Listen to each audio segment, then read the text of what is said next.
We're going all the way back to the fall and winter of 1976 for this one. I know, I'm old. And granted it's an old story, I promise you it's a good one. And in the summer of 76, my stupid self decided to move out to California. It was a well-meaning venture, I assure you, but a failed one in every conceivable aspect. I'd moved back to Arkansas less than a year after I moved out there. In a place like home, I suppose. But it also might have had something to do with a roommate I had when I was living in Sacramento. I was kind of a latecomer to the hippie movement, too young for the summer of love or the Vietnam protests, but seeing what the war did to my old man was just awful. I was young, real young when he came back, but I remember how different he was, just like a little piece of him was lost over there somehow. So, it wasn't until the mid-70s that I got a wild hair up my butt to move out to San Francisco. My old man said he'd give me $100 in bus money if I stayed in high school long enough to graduate. So, I did. And that same summer I headed out to San Fran on a Greyhound bus. Only I didn't quite make it. I stopped to see a guy I used to go to camp with in Sacramento and, well, just sort of stayed there. His parents offered me their spare room until I had enough money to carry on to Frisco, but living there made me feel like a bum. So, after squirreling away my first 2 paychecks, I decided to move into a shared apartment with 2 strangers. I meet up with a landlord at the house in question. We do a little walk around and he shows me where I'll be staying. The place was really nice. 3 separate bedrooms, 2 bathrooms, then all the ground floor facilities you could imagine. Kitchen, laundry room, TV room, garage, and the rent was enticingly low considering it was such a nice place. Both guys who lived there were out at work at the time, so I didn't get to meet any of them in advance, and obviously I wasn't permitted to nosy around in either of their bedrooms, so I really didn't get a sense of their personalities. But boy, was that about to change fast. A week later, I moved into the free room and met the 2 guys I'd be living with. One guy was named Richard, and the other guy was named Brad. Richard seemed kinda weird and untidy, but he seemed to mostly keep to himself, while Brad was much more friendly and outgoing. The thing was, Brad was moving out at some point over the following 2 weeks, and he wanted to give me the skinny on Richard before he left. Basically, he asked me how badly I needed the room. I told him real bad. It was either there or be homeless for the foreseeable future. And that's when he tells me that Richard can be cool when he wants to be, but he's definitely a few cards short of a full deck. I asked him what he means by that, and he just replies, "You'll see. Just keep your eye out for other apartments. The Bee generally has some good listings."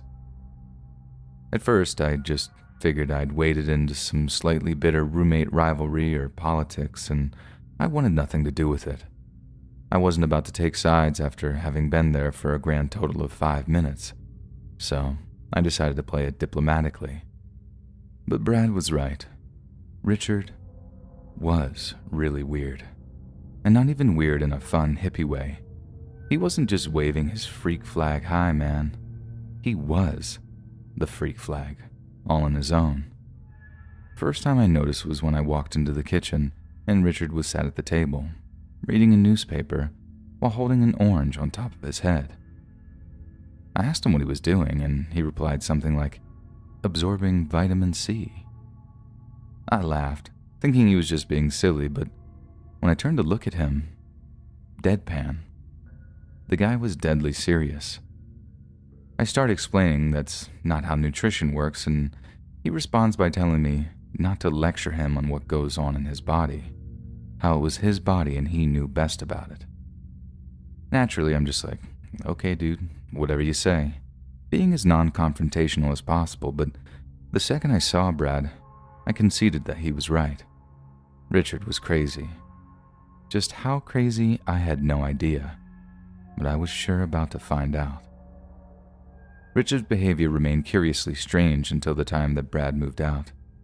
It wasn't anything too scary, just stuff that made you roll your eyes or shake your head. Like at one point, we're eating dinner in front of the TV, and Richard kinda sits up, stares into space for a moment, checks his own pulse, then says, "My heart just stopped beating."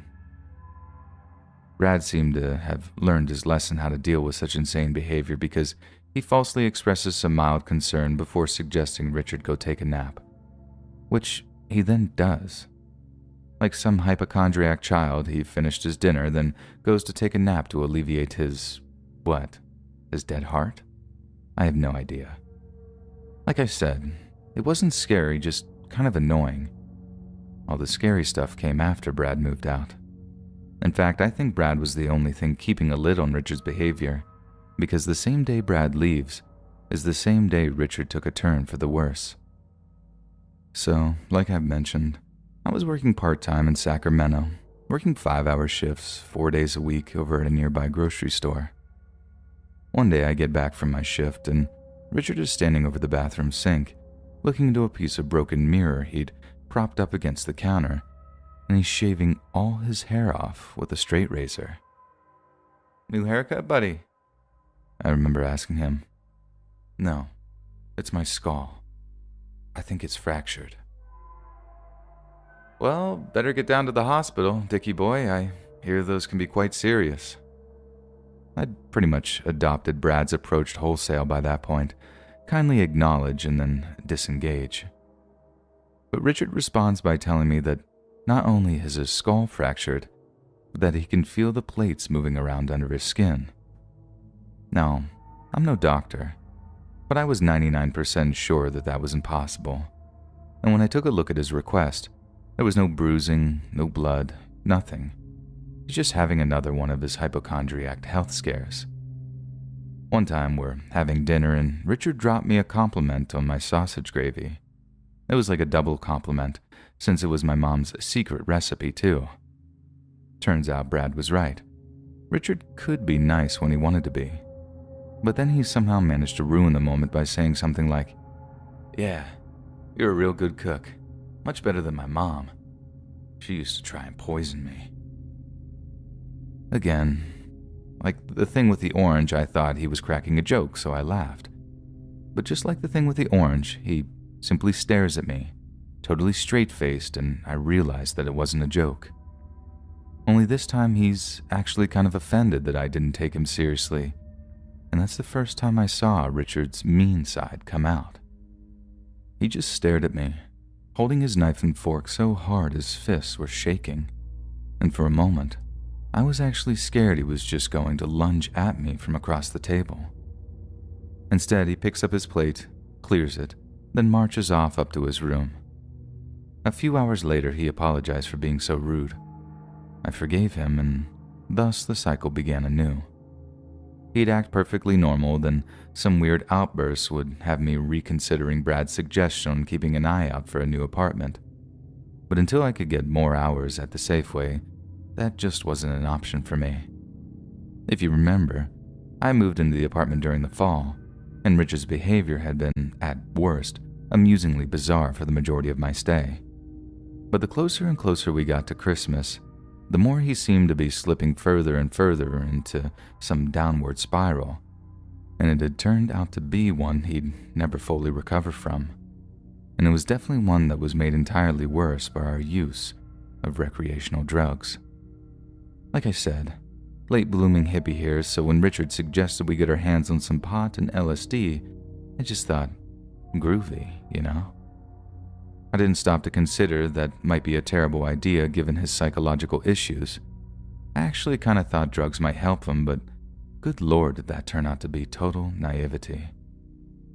Like I said, I thought a trip or two might help Richard out, give him a little perspective, but using drugs just sparked some sort of fire in him.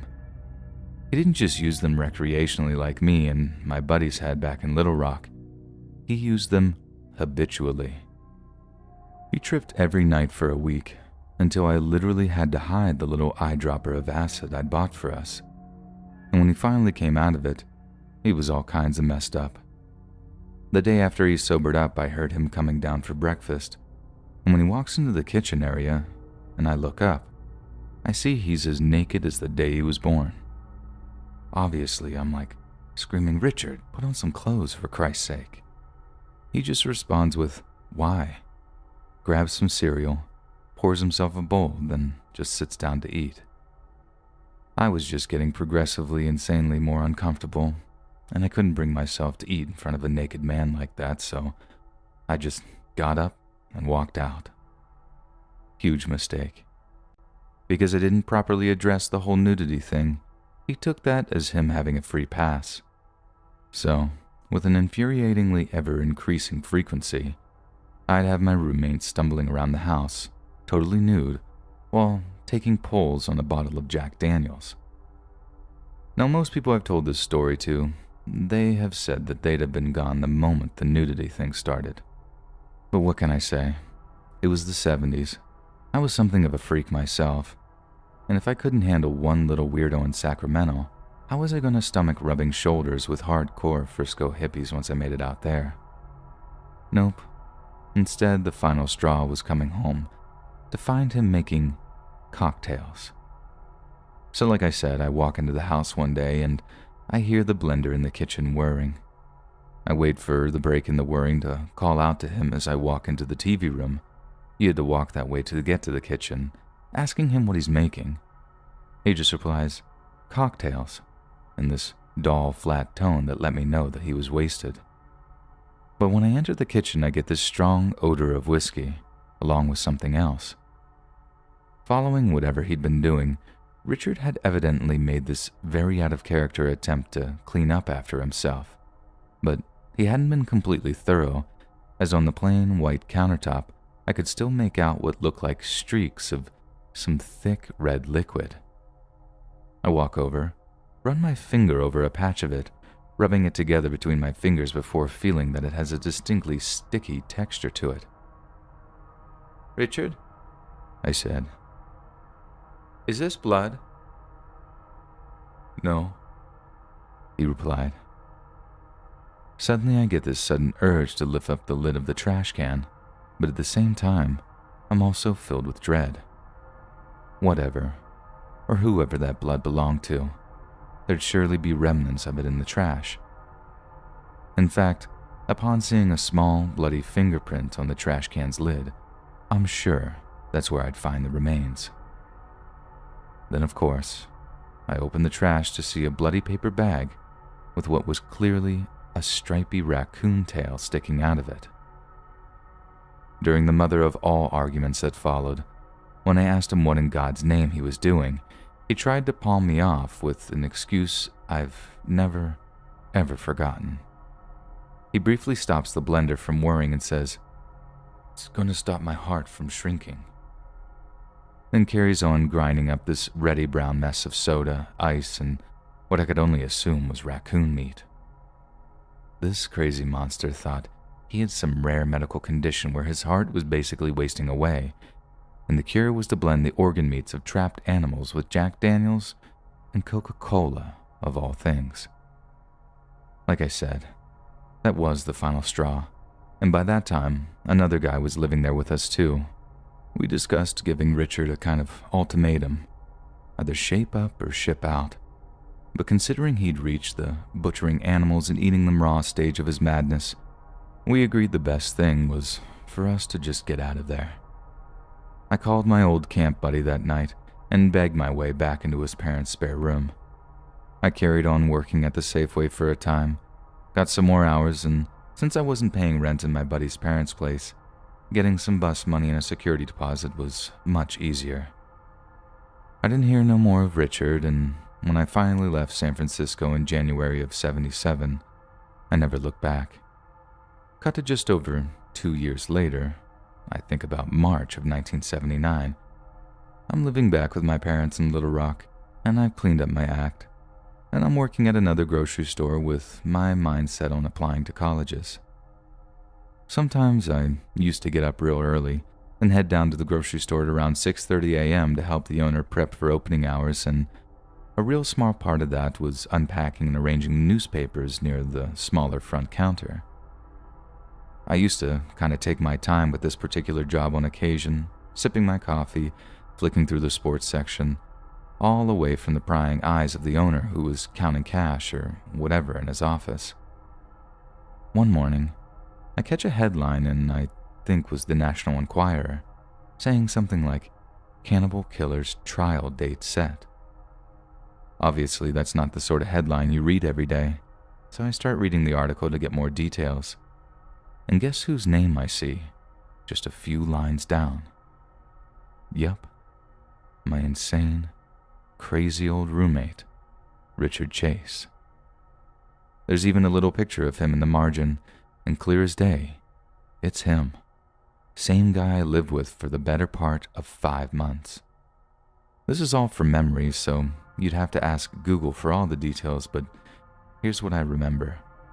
After I left the home I shared with Richard, his condition worsened and worsened over the course of the year, until finally in the winter of '77, he commits his first murder by randomly shooting a guy in the street.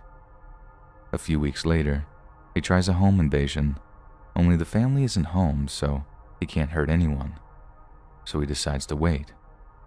But when they do get home, he gets the heebie-jeebies, turns tail, and runs.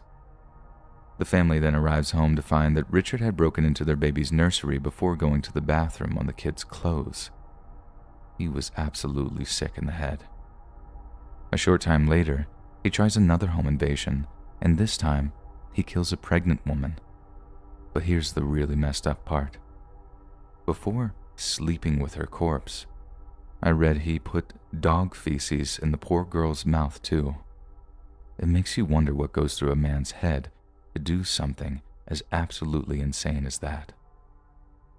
I followed the case for a while after, and I was happy when I heard he got the death penalty for the things he did. He ended up taking his own life before they could get him to the gas chamber, though. Figured he wanted to go out on his own terms. Only thing that messes with me is that some people say he wasn't crazy, that he knew what he was doing when he killed those women and did those awful things to them. I'm not saying he didn't deserve to die. That's not what I'm saying at all. Heck, I'd even kick the chair out from under that guy in a hot minute if he gave me the chance. But the only thing that's crazy is saying that he ain't. You understand me? I lived with that man. I ate with him. I tripped with him. I know Richard Chase. And the cheese slid off that boy's crackers a long time before he started killing. He was crazy as a dog in a hubcap factory the whole time I knew him.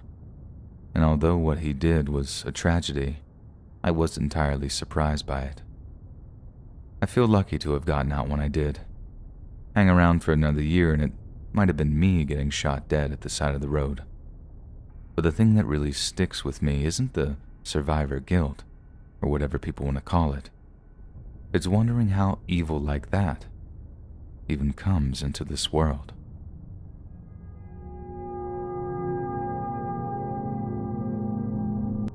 I used to live with the biggest idiot on the face of the earth. Hector was this 6-foot Afro-Latino dude from New Jersey who had 2 distinct modes of being.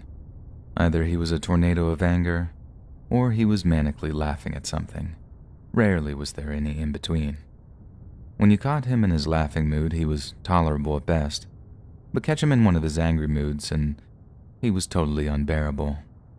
He was a roadie for some post-hardcore band that toured up and down the East Coast a bunch, which was one of the few good things about being his roommate.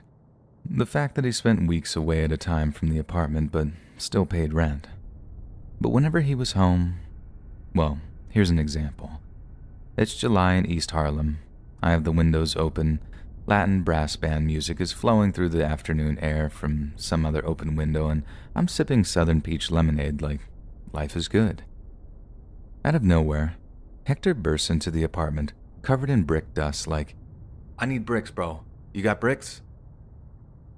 I just started driving Uber while trying to get my stand-up career up and running, so no, I didn't have any bricks. And even if I did, I wouldn't have been sharing them with Hector. And suddenly he's like, "There's bricks on the roof." And as he runs out of the apartment and towards the stairwell of the building, I hear these kids shouting from outside the window. Then I look out to see this group of kids, like 11-year-old kids, all shouting stuff in Spanish at our building. They see me, start flipping me off and whatnot before they suddenly scatter in all directions. Then bam, a brick lands right in the spot where they were before they scattered. See, that's the type of guy Hector was. He could go out for a pack of rips and find himself in a brick fight with a bunch of Puerto Rican kids on the way back. Never in my life have I ever had a fight with a preteen, let alone one involving projectiles. But around Hector, that stuff was like a daily occurrence. So come that October, Hector is headed out on some big Halloween tour with one of his bands, and he tells me he won't be back till the second week of November. That meant I'd have to cover half of the rent until then, something I'd have to borrow money to do.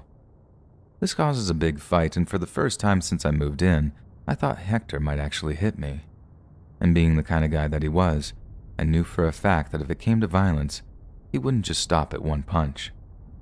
So when the time came for him to go on tour, the mood in the apartment isn't just at its low point. I'm legit scared for my physical safety. He leaves, I'm looking for a new apartment, and life is not so good anymore. So a few nights later, the night before Halloween actually, I'm sitting in the little kitchen area, eating arepas and looking for other apartments. Someone buzzes the apartment, so I go to see who it is. This is back when we had intercoms, but they sucked and barely worked half the time, so when I hear some guy with an accent says something like, "I need an apartment number 3, but the buzzer's not working," I just buzz the guy in without a second thought. New York is a city built on takeout, delivery, and street food, so I'm hardly going to be all suspicious over a delivery driver. But I should have been, and I almost paid with my life for it. Those guys busted our front door open like it was nothing, just smashed the lock right through with a sledgehammer. I actually thought it was the cops at first because they just piled in, guns drawn, shouting, "Get on the floor, get down." But then the way that they were talking to each other once I was lying face down on the linoleum, that clued me into the fact that they were just stick-up guys. But what were they doing in my apartment? My first thought was, Jesus Christ, Hector, whose toes did you step on now? But before I can wonder anymore, one of the guys starts asking me, "Where is it? Where is it?" I'm like, "Where's what?" But that just makes them mad. I get this flurry of kicks that have me balled up in the fetal position, then they ask me again. I can't tell them anything else, so I just say, I don't know what you're talking about. There's $20 in my wallet, that's all I got on me." The offer of $20 just offended them, and I get more kicks before they start tossing the apartment like they're looking for something. And when I say tossing, I really do mean trashing. They're deliberately breaking stuff, pulling drawers all the way out and then throwing them at other stuff. It was just destruction in every sense of the word, and it was around then that I got a look at a couple of the guys. They're all messed up or have stuff over their faces. They're wearing all black, gloves and the works. They were professional stick-up guys, probably robbed drug dealers for a living, but Hector wasn't dealing. I mean, I think I'd have noticed at some point. I saw a lot of broken guitars and amplifiers around the apartment, but not too many piles of coke or money. Then right as I'm about to think it, one of the guys comes out with it. "You sure this is the right place, man?" I don't know. Homie told me he keeps it behind the bathtub sometimes, but these people only got a shower in there." I feel this wave of relief washing over me. They got the wrong place, so they're gonna just walk out, right? Maybe take my phone so I can't call the cops. So, like I said, I told them my phone was on the table, next to my food, and that I wouldn't call the cops if they just left. Cuck move, maybe, but it's amazing how zen you get about material possessions when you see a Glock in someone's hand. The stick-up guys kind of pause and look at each other. Then right as I think they're about to just leave, one of them says, "I think you seen my face, man, when we were breaking in. He's gotta go." One of them has the gun, and the guy who wants me dead starts reaching to take it off the guy who has it, but the guy who has it doesn't want to give it up.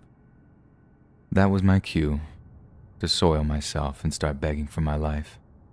It wasn't my proudest moment, and peeing my pants was by no means metaphorical, but it is what it is looking back. They're arguing over shooting me. I'm begging for my life. It's just chaos and them shouting in there, and I'm amazed no one had called the cops already. But then boom. The front entrance of the apartment building slammed shut, and I can hear a very familiar voice coming up the stairs. I'm not even going to type out what Hector was saying. I'd be canceled and deleted from the internet within seconds after posting, but let's just say someone had canceled their tour 3 days in, and he was livid about it. Going on calling them every name under the sun, ranting and raving as he pounded his way up the stairs, and in the apartment, both me and the stick-up guys are about frozen in anticipation. Then right as Hector is about to come into the apartment, he says something like, "Hey, I got your money, you whiny little baby. What the The guy with the gun aims it at Hector as he walks in, looking around at the pure destruction that greeted him. "Who are you people?" he screamed. "Who are you?" the guy with the gun screamed back. Hector is just gone by this point, foaming at the mouth, looking like he's got one of his eyeballs about to pop when he comes back. "I live here!" Then, I swear to God, I watch as Hector basically turns into a drunk, slightly overweight Jason Bourne. He swings his backpack off his shoulder and just launches it at the shooter. He knocks the guy slightly off balance, messes up his aim, but by the time he can rearrange himself, Hector football tackles this guy onto the carpet and just starts wailing on him. The 2 other guys then jump in, and I'm thinking, oh Jesus God, someone's about to get shot. When out of nowhere, Hector comes up and is just windmailing punches at both guys, holding his own until he goes down again. Then almost immediately, both guys start backing up, hands in the air, and there's Hector, holding the gun he'd almost just been shot with, telling both the guys to back up. His face is bleeding. He's totally gassed, but there he is, having just won a freaking fistfight with 3 guys, one of them armed. He then sits on the KO'd shooter's back, tells the other guys to get out of his apartment, and tells me to dial 911. And only when the cops show up to arrest the guy he'd managed to detain did he realize he'd been stabbed in the shoulder. That night, as he got stitched up at the hospital, I sifted through all the broken and non-broken stuff, swept up all the broken glass and ceramics, and generally tried to put the apartment back in order. He got back at around 1 a.m., still drunk after the doctor told him, "Do not drink on these painkillers," and immediately started complaining about the break-in. I just carried on cleaning up, stopping only briefly to say something deeply heartfelt. "Hector, dude, I just wanted to say I think you might have saved my life today, dude, and I just wanted to say thank you." I felt my throat kind of tighten as I said it, very similar to the way it's doing now as I'm typing this, remembering. Hector looked up at me, with this look in his eyes that almost made it look like I'd gotten through to him, until he replied with, "Whatever, you could have jumped in at any time." I didn't mind. I knew Hector well enough by that point to know he wasn't exactly in touch with his feelings. But as he immediately sought to leave the room due to the uncomfortable amount of emotion in the air, he turned and said, "Did you see the look on those guys' faces, though? It's hilarious, dude." And he just walked off to his bedroom, laughing that evil toddler laugh that makes my skin crawl, even today. You see, for just over a year I shared an apartment with the biggest idiot on the face of the earth. And I owe that idiot my life. Please, New York, don't ever change.